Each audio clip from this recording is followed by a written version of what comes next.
Imagine bad medicine. What is going on in today's health? Why do we need this new health plan? Or a good question, I guess, is, do we need this health plan? Maybe we should look back at the roots of medicine.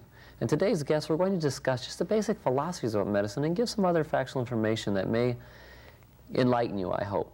Welcome back again, Christopher. Hi, John. Good to see you again. Yeah, it's good to see you. I guess the first thing I want to lead off with is, what is going on with the healthcare so-called crisis, and what do you have any comments upon that?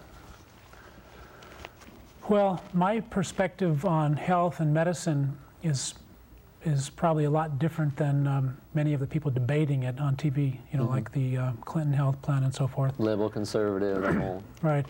My perspective is that we need to learn more about the roots of disease. Most of us aren't even interested. We want to go to a doctor to take care of a symptom, right? I mean, that seems to be our approach. And yet the symptom is merely one phenomenon in a long chain of events. Where did that start? You know, and many doctors say, well, that's outside the scope of our practice. That's not what we do. We give you drugs, we perform surgery. That's what we do. And they all take the Hippocratic Oath.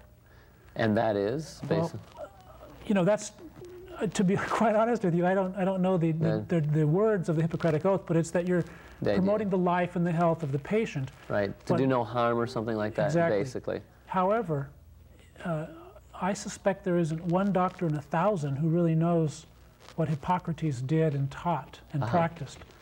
And for example, like what did he teach back then? You mentioned some things about breathing and use of herbs and so forth.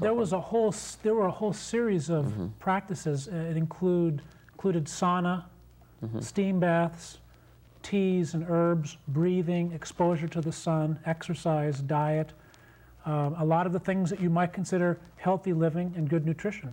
Just common sense and nothing mystical or magical? Exactly. A lot of it is common sense. But you have to keep in mind that people are making somewhat of a science of the fact that our emotions and our state of mind do affect our health.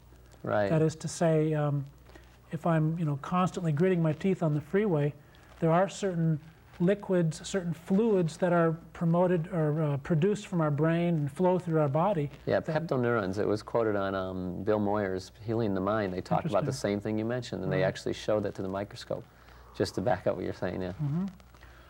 So to ignore these things, to ignore these causes, and go right away to eliminating a pain or eliminating a symptom is short-sighted.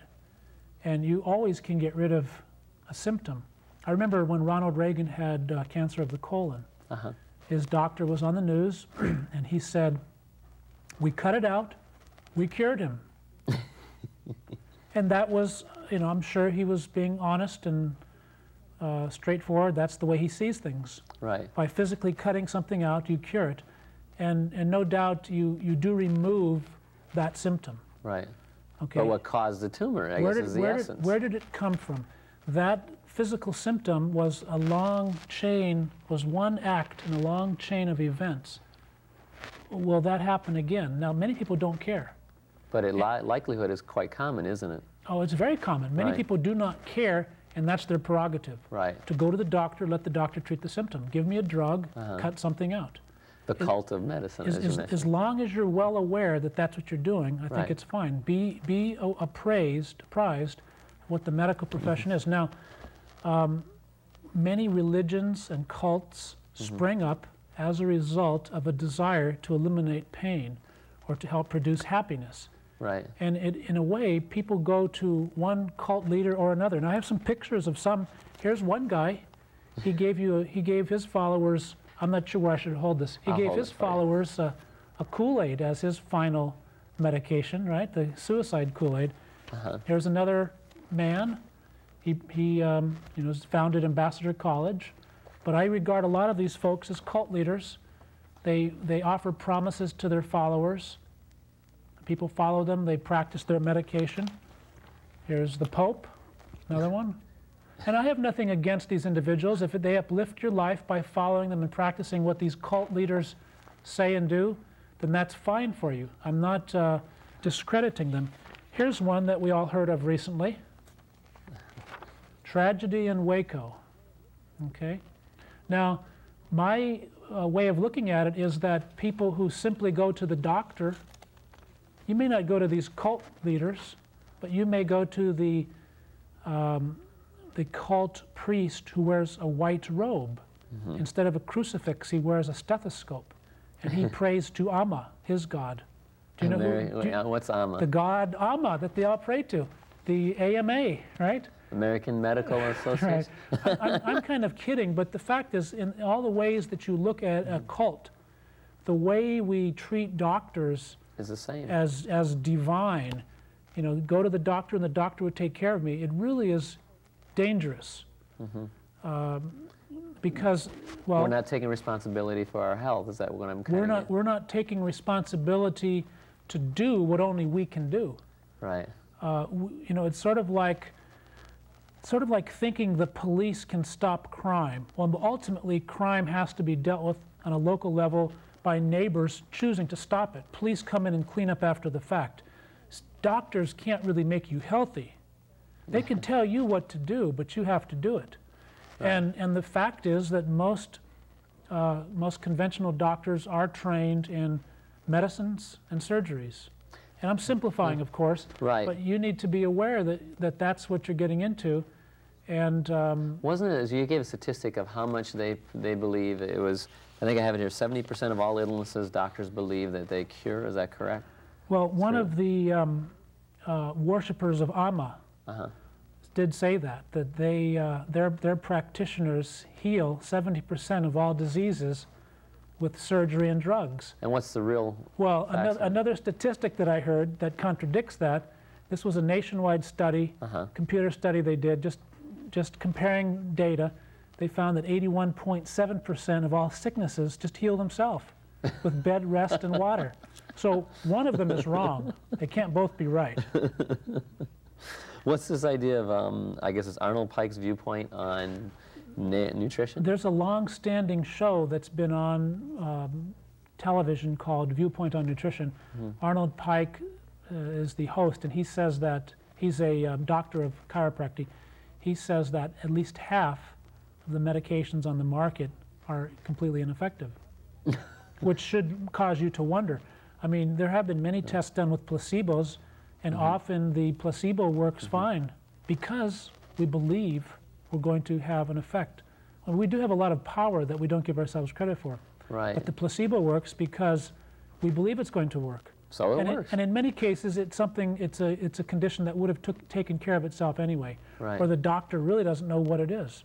And I'm not trying to paint with a broad brush that all doctors are ignoramuses or something, and not by any means. Right. But the fact is, much of medicine is very exploratory.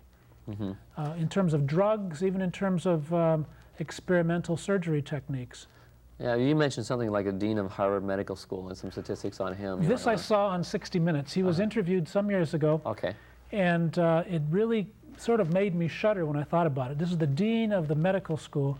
He said, half of what we taught our medical students in the last 10 years is wrong. And then that should give you pause to wonder right there. And he said, but we don't know which half. That's what he said? That's what he said. We don't know which half. In other words, we're always finding new things, finding that some premise that they believed about the way the human body works was wrong, or that it was slightly off.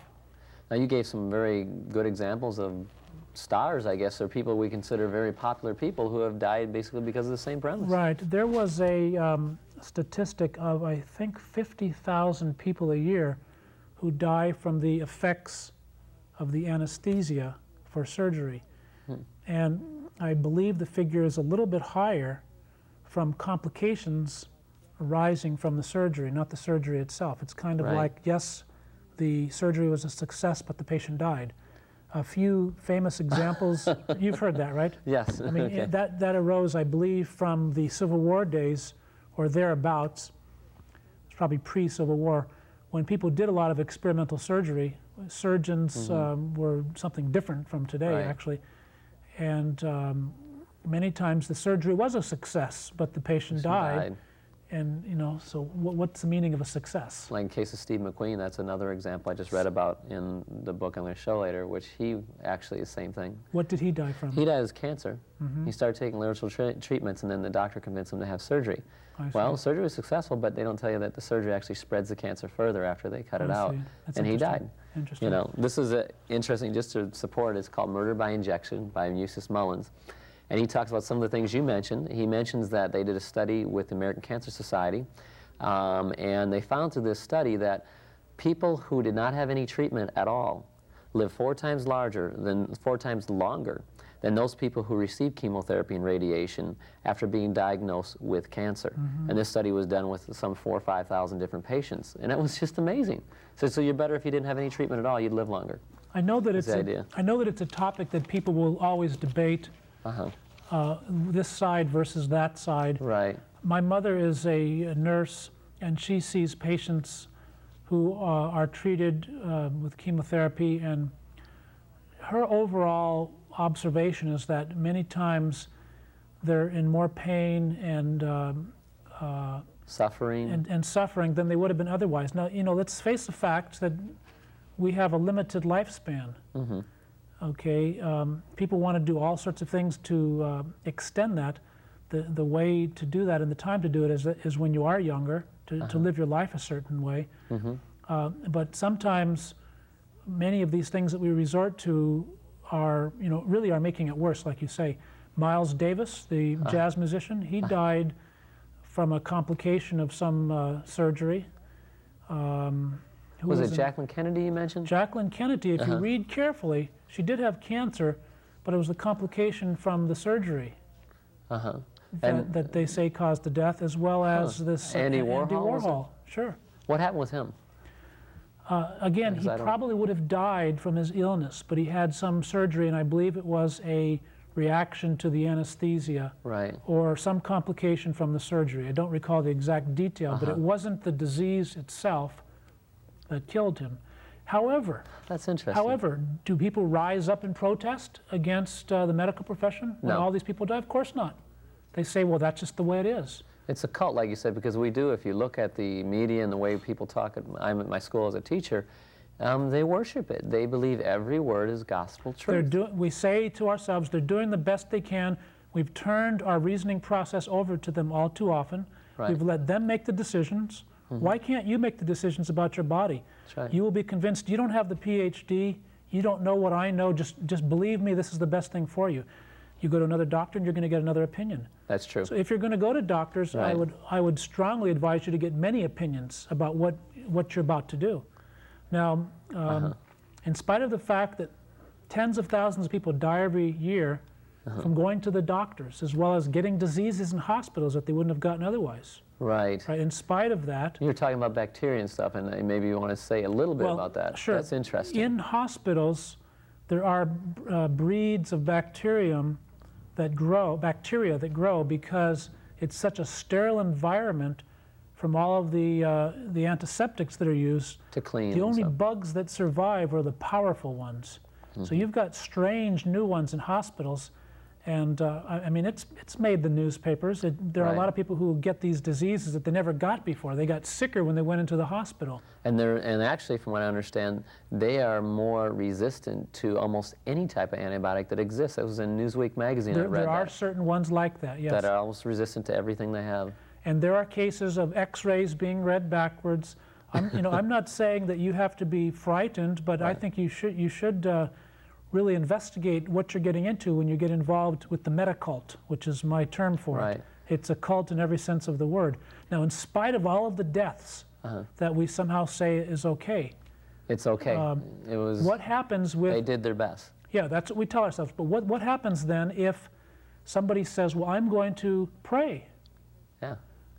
Okay, now I have no objection to that personally, but there was a Christian scientist who said that they were going to pray for their daughter. I don't know, to be quite honest with you, I don't know what they meant by pray for the daughter. But it meant something to them. The daughter died. And they were sued because, I mean, why were they sued? we're in a state today where people believe, we've been brainwashed. We believe that you're mandated to go to the services of that meta-cult when your body is sick. And if you don't, you are responsible to the medical. You're irresponsible. Irresponsible. Some people argued that, well, if it was the parents' body, that's fine, but they did it to the child, and I could understand that argument.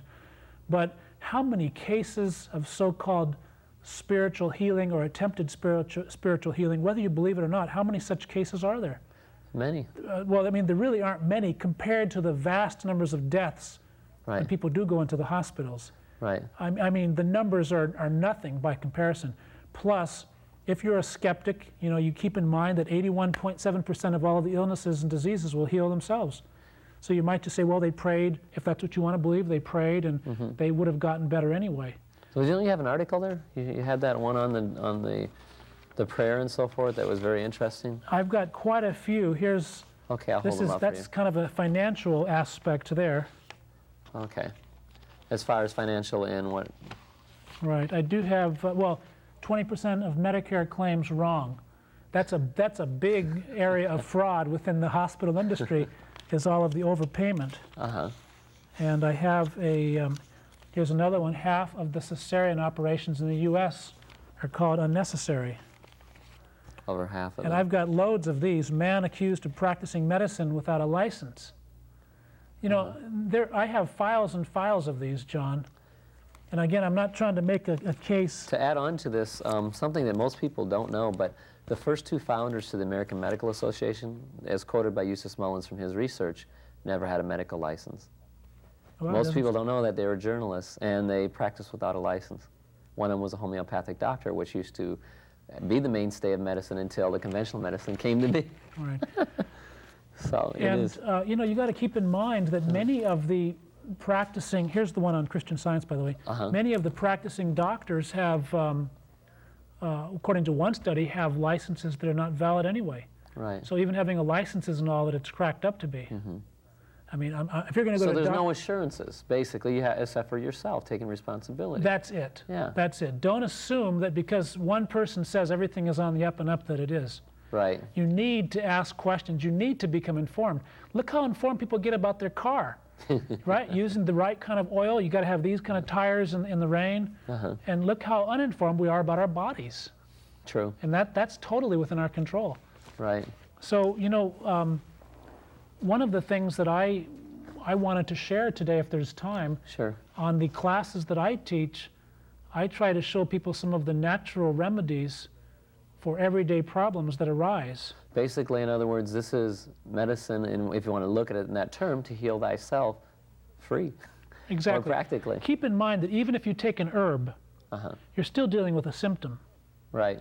It's no different from going to a doctor and getting a pill. That makes sense, because you're still addressing the symptom. You're still dealing with just the symptom, but it's within your control. Right. And again, I leave it up to the individual to use it or to not use it. I mean, the people will argue one way or the other. Here's some willow bark. Here's the young willow plant. Do you know what willow's role is in medicine? That's a good question, okay. The bark of willow, the inner bark of willow, is where we got salicylic acid, which is aspirin. So this is a derivative of aspirin. In other words, this is where aspirin came from originally. It's derived from. Now it's all produced synthetically. But you could go on any trees in the local mountains and get bark, and you could have your own aspirin. That's interesting. So instead of take 2 of these and call me in the morning, the doctor could say, take 2 strips of bark and call me in the morning. And would you chew that, or how do you? You would make a tea from it. A tea. You would soak or gently cook the bark in water, and the water actually becomes a little bitter, and you would drink it as you would take an aspirin. Oh, that's amazing. Yeah. Now you have a lot of other ones. Maybe we could go down the list here. Everybody ought to know about this plant. This is Do you know? Do you remember? Aloe vera. It's an aloe vera. And this is probably the best remedy for cuts, bruises, burns, poison oak rash. An interesting little story about poison oak. I used to get poison oak real bad. I don't get it anymore because I eat the leaves every year. I had heard that Indian tribes locally would eat the leaves and they became immune to the poison oak rash. But before I was immune, this was the best curative that I found in the natural world for poison oak rash. My very first outbreak, however, probably the first 1 or 2 outbreaks, I went to a doctor and I was given hydrocortisone pills and sprays. Right, which I've had before too. Which took about a week for it then to cure. Using some of the herbal remedies, it only took 7 days. There's a joke buried in there, John. Yeah, it sounds like a week and 7 days are the same. Right. But in any event, this is better than hydrocortisone from the sense that hydrocortisone, if taken over long periods of time and taken regularly, actually weakens your immune system, so you become more dependent on it. One doctor. This is not addictive. No, I mean that just dries up the skin. Right. You So can it use heal. it for burns, cuts, anything like that, any skin conditions, Right. rashes. My mother has used it many times on people who have had rashes. She's used it on pet cats that had cuts and bruises and burns. In one case, it was a tight collar, and the person who had the cat hadn't loosened the collar, and the cat actually had a sore to the bone, and she put the aloe on it, and it healed up the wound. So some of these other herbs I brought, people will recognize. Actually, onion. Onion. This is the lemon. Okay, lemon. Lemon is used very much as you would use vinegar. It makes a very good drink. It actually protects you from the heat, protects you when you're under stress. It has a lot of vitamins and minerals. I learned about vinegar when I was taking a survival training school, vinegar and lemon juice. And when you take vinegar, you want raw apple cider vinegar. You make it into a beverage, and it's very good when you're in the heat. Garlic, of course, is good for all sorts of things. It helps reduce high blood pressure. It helps reduce cholesterol levels. And there are whole books that have been written on garlic. Right, I've seen it in the nutrition magazines all the time. Everybody should include garlic in their diet if they don't already do so. And when people overeat during the holidays, they take Pepto-Bismol and they take Alka-Seltzer, right? Right. Instead, you could take California bay leaf instead of Alka-Seltzer for tea. Oh, this is the bay leaves. Right, and for indigestion, you could make a tea from Epizodi. What's that? Isn't this lamb's quarter? No, this is not lamb's quarter. It's a lamb's quarter relative. Epizodi is from Central America, and it's used for indigestion or gas. So these two combined are very similar to Pepto-Bismol without any of the... Pepto-Bismol or Alka-Seltzer, without any of the side effects. Yeah, that's funny. And of course, John, all of these herbs, if you study about them, they have medicinal properties that people can learn about. This is a common book, Michael Moore's Medicinal Plants of the Mountain West, if you're interested in the medicinal properties of wild plants. It's a very good book. Somebody gave that to me as a gift. I have medicinal plants listed in my book, Guide to Wild Food, although it's not primarily about medicinal plants, it's about foods primarily. Right, all the different types that you can eat along with the medicinal ones. You have a few more you want to demonstrate here? Well, sure. This is a prickly pear cactus pad. Would you like to hold that? Be careful because of the stickers. Now, you've eaten that on the outings that you've attended with me. Correct. So this is a case where you can get your food and medicine at the same time. What is cactus good for? Well, as a food, it's good in salad. It's good added to omelets. And when you peel it and eat it raw, it tastes like a sour green pepper. And it actually helps you if you have diabetes. Oh, it does? Now, I'm not claiming that it cures diabetes, but I believe the explanation is that it helps the body produce the insulin naturally that you need. Now, certainly if a diabetic is watching this, you don't want to just rush out and start eating cactus without doing some research. Right, but it is an enhancer, huh? Do you recognize what this is from our past This looks classes? like lamb's quarter. Lamb's quarter has a medicinal quality. I didn't know that. Well, I call that nature's vitamin pill or mineral tablet. This is one of the richest vitamin and mineral sources found in the outdoors. It's found worldwide. It's a rich source of the B vitamins, rich source of calcium. It's rich in practically everything. You can eat it in salad or spinach. And I also have a rose. What kind of medicine or food do we get from that, John? Rose hips, vitamin C. Rose hips, second richest source of vitamin C in the world. So if you don't trim your roses off, your little orange, red fruits will develop, which you can then collect and eat for vitamin C. That's amazing. Yeah. Well, is there any last comments you'd like to make about medicine and it's the whole idea behind it, because we're kind of running short? Well, again, I think that it's important to familiarize yourself with your body. When you have illnesses or sicknesses, they're telling you something. They're a sign to you. They're a message to you. What does that mean? Don't suppress the symptoms completely, because they're telling you how to take care of yourself. Well, exactly. Exactly. If you can learn what that message is, you can learn a lot about your inner workings as well as your body. Well, you know, Christopher, thanks for coming on the program Thank again. you, John. I'm just glad to be here. Yeah, it was a lot of good information. Imagine bad medicine. It's time in this country, instead of worrying about who's going to pay whose medicine, that maybe we should take care of ourselves. Because it comes right down to it.